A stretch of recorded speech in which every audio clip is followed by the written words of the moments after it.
अमित शाह का नाम आ गया है, प्राइम मिनिस्टर मोदी का भी नाम, कि उनका इन सब का भी हाथ था उसके मर्डर में।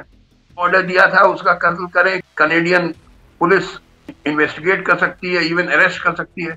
हमारी इंडियन गवर्नमेंट अग्री कर जाती for an inquiry by neutral, impartial, reputed international body, तो मामला खत्म हो जाता है। ये इनके ताल में काला है, ये मोदी और अमित शाह। मोदी जो है, जो 10 साल से ज्यादा ये प्राइम मिनिस्टर बना है, he is nothing but an agent of western powers.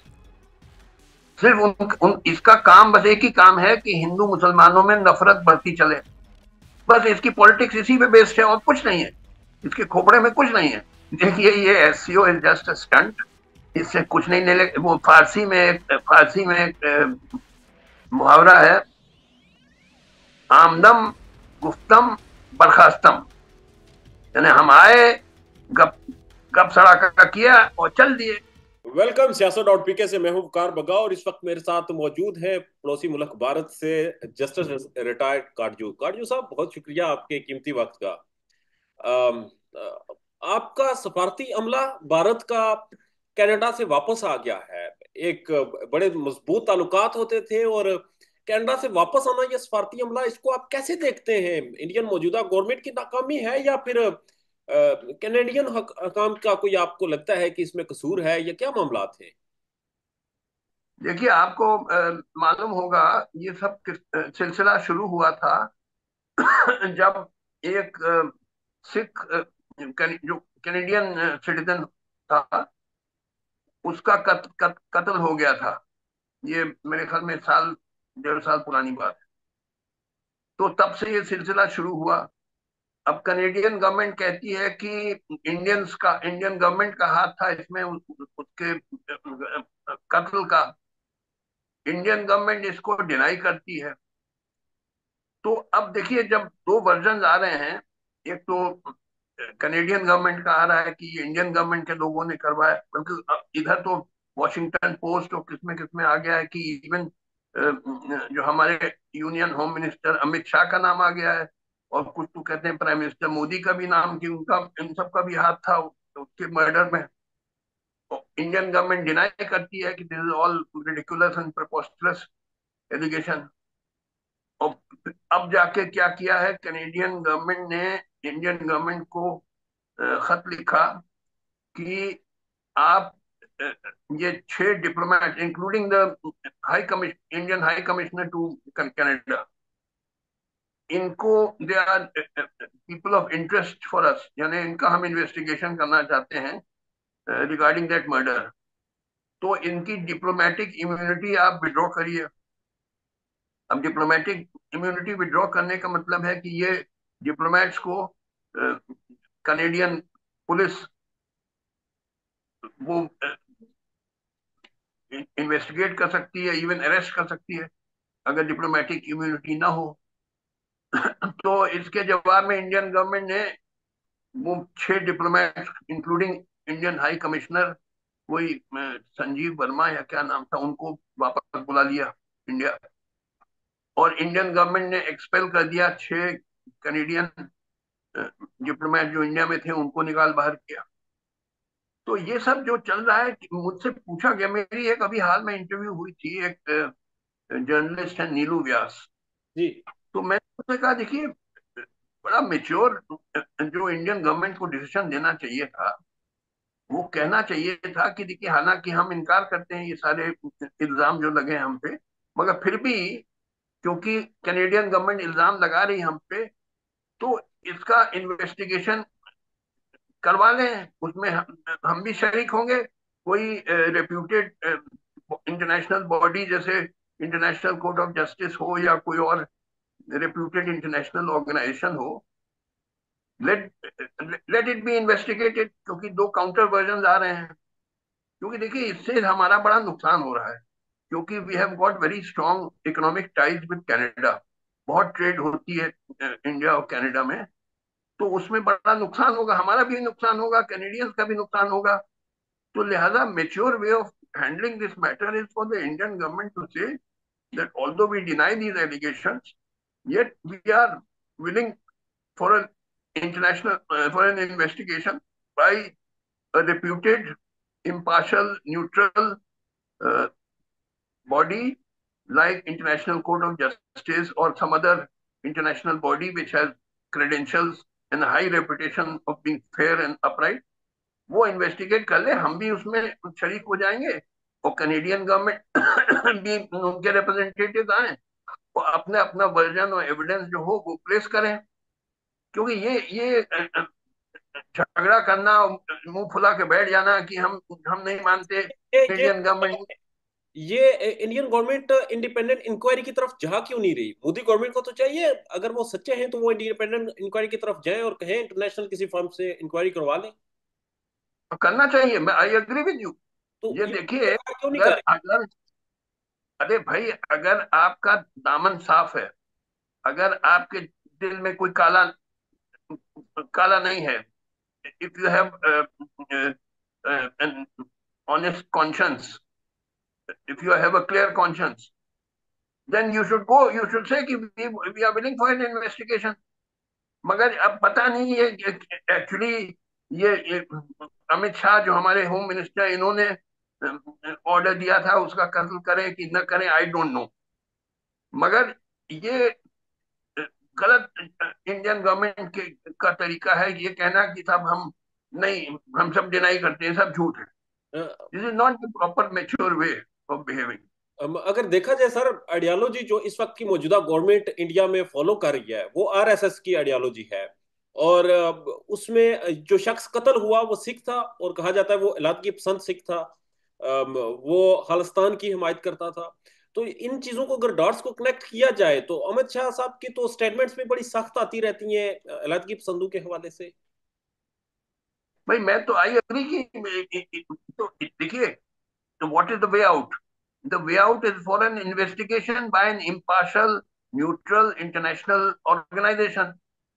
दोनों वर्जन नहीं हो सकी। इंडियन गवर्नमेंट, और अगर दिस इज वो द, नहीं हो सकी तो फिर जो कनाडा का इकदाम था, जो इनका सफारती अमला था उसे वापस भेजने का, वो अब फिर तो दुरुस्त है कि अगर आप उनकी किसी बात पे नहीं आते, इंक्वायरी भी नहीं करवाते।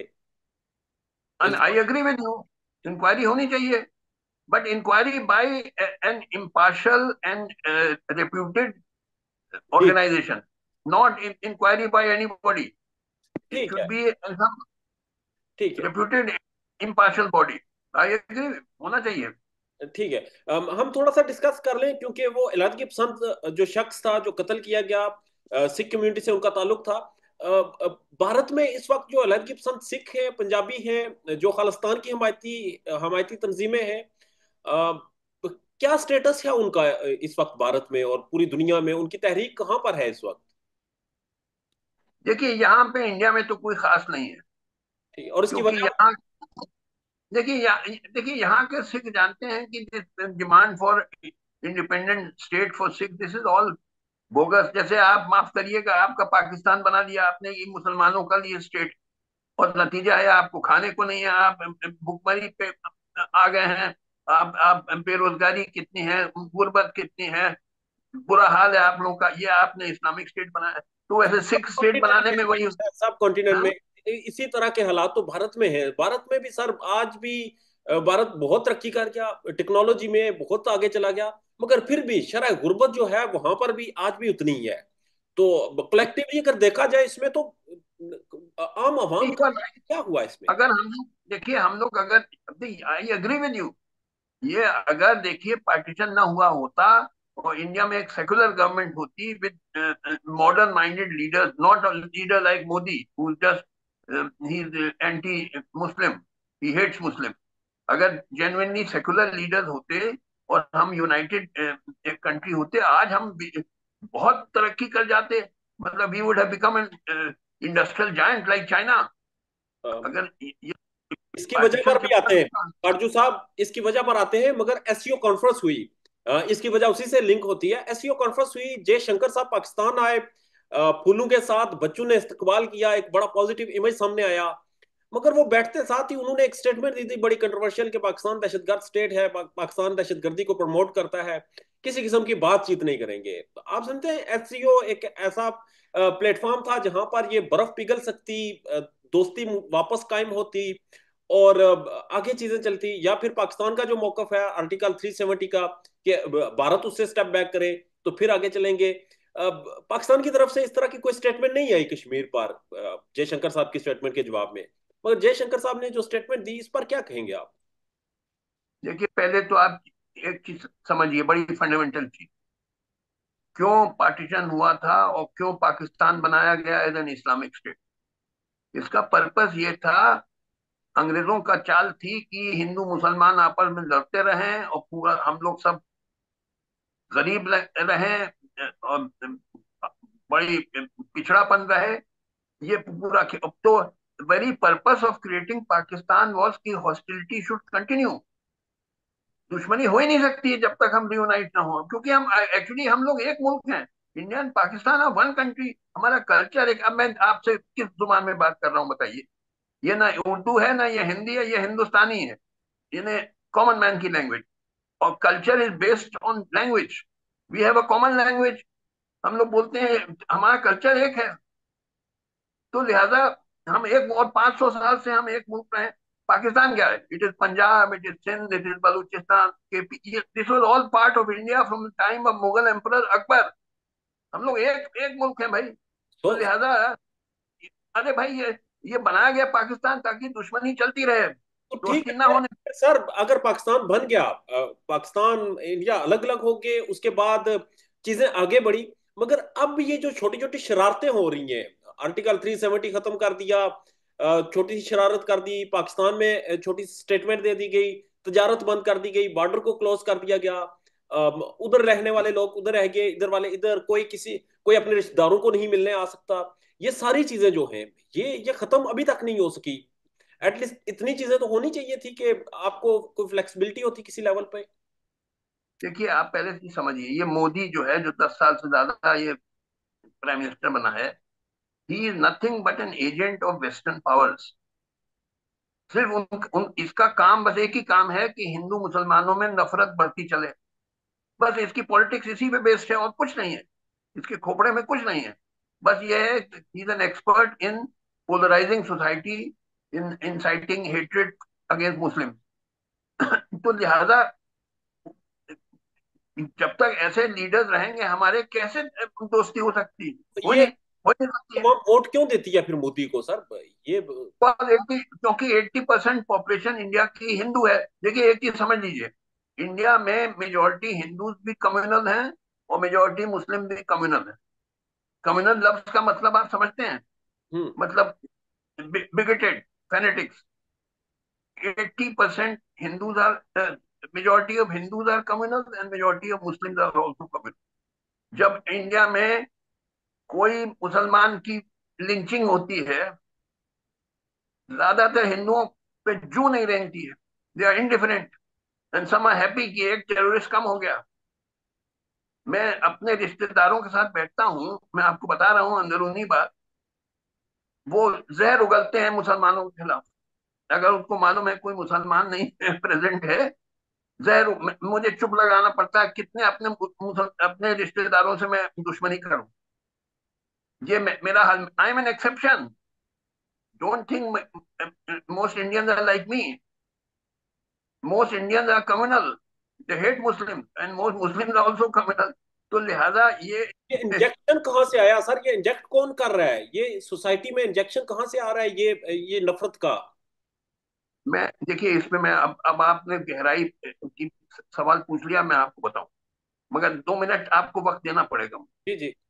1857 के पहले कोई कम्युनल प्रॉब्लम नहीं था। 1857 के पहले हिंदू मुस्लिम भाई बहन जैसे रहते थे, एक दूसरे की मदद करते थे, एक दूसरों के ये रिलीजियस फेस्टिवल्स, त्योहारों में शिरकत करते थे। जैसे हिंदू जाते थे ईद और मुहर्रम में, और मुस्लिम शिरकत करते थे होली दिवस। 1857 तक कोई कम्युनल राइट नहीं हुआ है, कोई प्रॉब्लम नहीं। सारी शरारत शुरू होती है जब 1857 में ग्रेट म्यूटिनी टेक प्लेस। आपने पढ़ी होगी अपनी हिस्ट्री बुक में। 1857 में बगावत हुई जिसमें हिंदू मुस्लिम मिलकर लड़े थे अंग्रेजों से। ऐसा ही है। उस म्यूटेशन को क्रश करने के बाद फिर अंग्रेजों ने तय किया कि एक ही तरीका है हिंदुस्तान को कंट्रोल करने का, वो है डिवाइड एंड रूल। यानी लड़वाओ हिंदू मुसलमान। तो ये सब सिलसिला शुरू होता है 1857 से। और आप गूगल पे चले जाइए, आप टाइप करिए history in the service of imperialism, history in the service of imperialism. ये प्रोफेसर बी एन पांडे एक थे, प्रोफेसर ऑफ हिस्ट्री थे, बाद में गवर्नर हो गए थे। उन्होंने स्पीच दी थी हमारे अपर हाउस ऑफ पार्लियामेंट, जिसको राज्यसभा में कहते हैं। उसमें उन्होंने बाकायदा सारे जो खत आए थे लंदन से, from secretary of state for India to the viceroy of India, कि लड़वाओ हिंदू मुसलमानों को। और डेट तारीख दी, डेट दी, आप सब गूगल में देख लीजिएगा। अब क्या होता था, 1857 से शुरू हुआ ये सिलसिला। अंग्रेज कलेक्टर क्या करता था, रात को पंडित जी को बुलाता था और पैसा देता था सीक्रेटली, और कहता था कल से मुसलमानों के खिलाफ बोलना शुरू करो। इसी तरह से रात को मौलाना साहब को बुलाता था, उसको पैसा देता था और कहता था कल से हिंदुओं के खिलाफ जहर उगलना शुरू करो।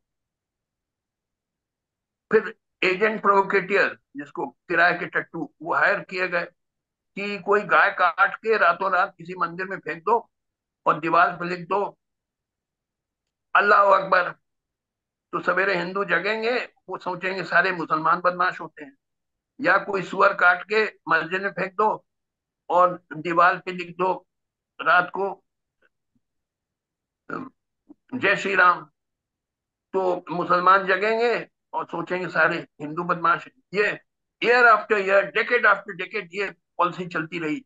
फिर 1909 में आया मिंटो मॉले रिफॉर्म्स, जिसमें सेपरेट इलेक्टोरेट हुए कि हिंदू सिर्फ हिंदुओं को वोट दे सकता है, मुसलमान सिर्फ मुसलमानों को वोट दे सकता है। फिर ये देखिए, ये देखिए, पहले हमारी एक कॉमन लैंग्वेज थी उर्दू, हिंदू मुसलमान मुसलमान सिख सबकी, it was the language of, it was not a language of Muslims alone. मगर ये मौक़िफ़ फैलाया गया बाई सम ब्रिटिश एजेंट्स कि हिंदी जुबान हिंदुओं की, उर्दू जुबान मुसलमानों की। मगर बोलने में जबकि दोनों एक जैसी। जब Urdu was the common language of Hindu Muslim से, मेरे बाप दादा उर्दू ही जानते थे।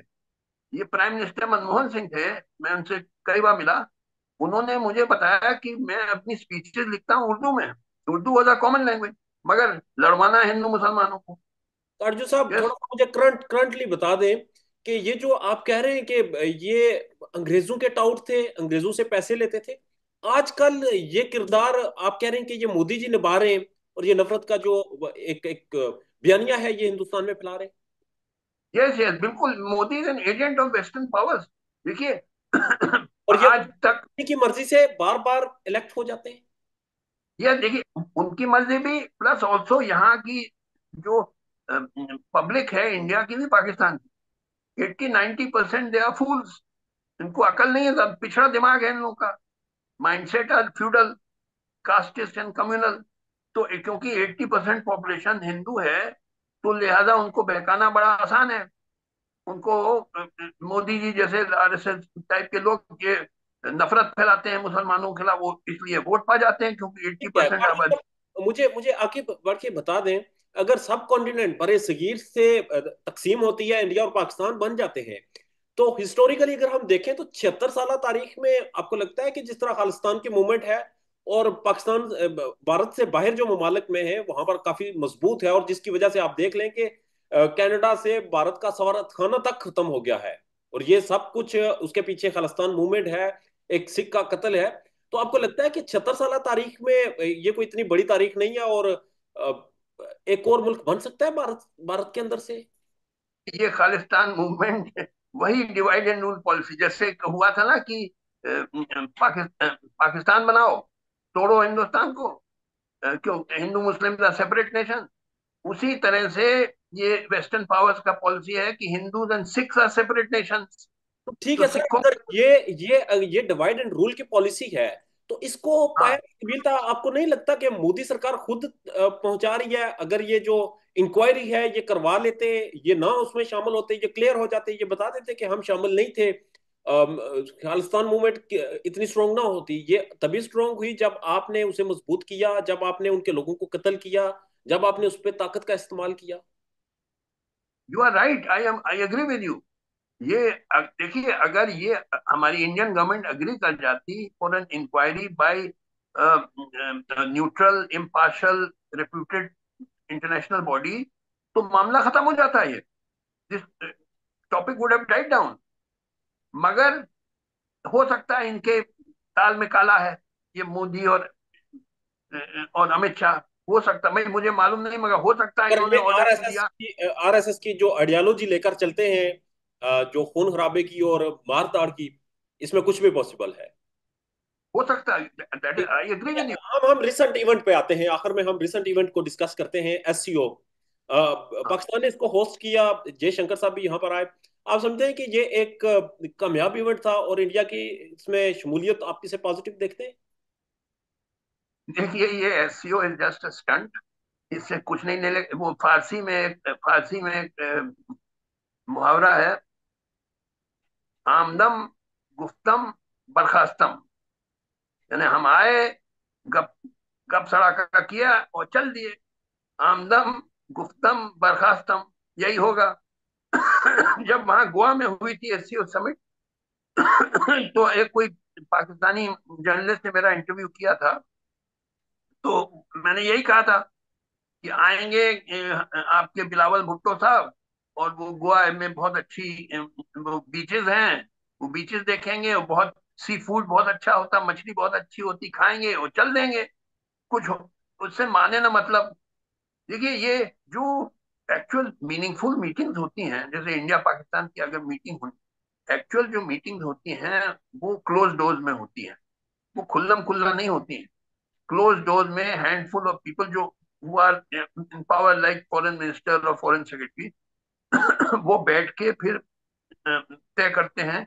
तो क्लोज डोर मीटिंग होती है, अनअनाउंस्ड। कोई अनाउंसमेंट नहीं होता है पहले से। जैसे मीटिंग हुई थी बिटवीन आपके जनरल, हमारे जनरल मीटिंग करके, ये फिर अनाउंसमेंट हुआ कि हम लोग एक दूसरे पे फायरिंग नहीं करें। आपको याद होगा 3 साल पहले। तो it was a meaningful meeting जो क्लोज, मगर before the meeting there was no announcement कि मीटिंग होने जा रही है। आफ्टर द मीटिंग अनाउंसमेंट हुआ कि मीटिंग हुई हमारे इंडियन आर्मी ऑफिसर्स और पाकिस्तानी आर्मी ऑफिसर्स की, और ये तय किया कि हम एक दूसरे पे क्रॉस बॉर्डर फायरिंग नहीं करें। ठीक है। तो मीटिंग में कोई मतलब होता है। अब आप गए और खुल्लम खुल्ला गप सड़ाका किया और चल दिए, आमदम गुफ्तम परगास्तम, कुछ होना हवाना नहीं है। ये मीटिंग का कोई मतलब। ये बेशक पाकिस्तान में हो या भारत में, ये इसका कोई आउटपुट नहीं निकलता। कुछ नहीं निकलेगा। मैंने कहा कि जस्ट आमदम गुफ्तम बर्खास्तम, आप नोट कर लीजिए अपने डायरी में। पाकिस्तान में इस वक्त सबसे बड़ा मसला बोलने का है। पाकिस्तान में बोलने नहीं दिया जाता, जुबानें खींच ली जाती हैं, डर है, खौफ है, टेरर है। पाकिस्तान का मीडिया मुकम्मल तौर पर कंट्रोल्ड है, वेल मैनेज्ड है, एक मैसिव सेंसरशिप है। इसी तरह का दबाव पाकिस्तान में siyaset.pk भी फेस कर रहा है, जिसे पाकिस्तान भर में गुज़श्ता कई महीनों से मावरा आइन, मावरा कवानीन मुकम्मल तौर पर बंद कर दिया गया है, मुकम्मल तौर पर बैन कर दिया गया है। siyaset.pk की नशरियात को लिमिटेड करके पाकिस्तान में छोड़ दिया गया है। तमाम तर कानूनी मवाज के ऊपर आवाज उठाई गई, दस्तक दी गई, लेकिन हर तरफ से खामोशी है, सन्नाटा है। कहीं पर कोई सुनवाई नहीं है, कोई सुनने को तैयार नहीं है। लेकिन इसका हल क्या है? क्या खामोश हो जाएं? क्या सवाल ना करें? क्या मालूमात आप तक ना पहुंचाएं? क्या इंफॉर्मेशन आप तक ना पहुंचाएं? मालूमात भी पहुंचेगी, इंफॉर्मेशन भी पहुंचेगी, सवालात भी उठेंगे, लेकिन अब आपने रोल प्ले करना है, आपने अपना किरदार अदा करना है। और छोटा सा एक प्रोसीजर है, प्रोसेस है, उसके बाद आप अपना किरदार अदा करें और हमारी मदद करें। पहले आपने यह करना है कि हमारे यूट्यूब चैनल को सब्सक्राइब करना है, उसके बाद ज्वाइन के बटन के ऊपर जाना है, क्लिक करके हमारा मेंबर बनना है। या फिर दूसरा ऑप्शन यह है कि आपने वीडियो की डिस्क्रिप्शन में जाना है, वहां पर पैट्रियन का लिंक मौजूद होगा, उस लिंक के ऊपर क्लिक करें और हमें सपोर्ट करें, हमारा हिस्सा बने, हमारी ताकत बने। ख्याल रखिएगा। अल्लाह हाफिज।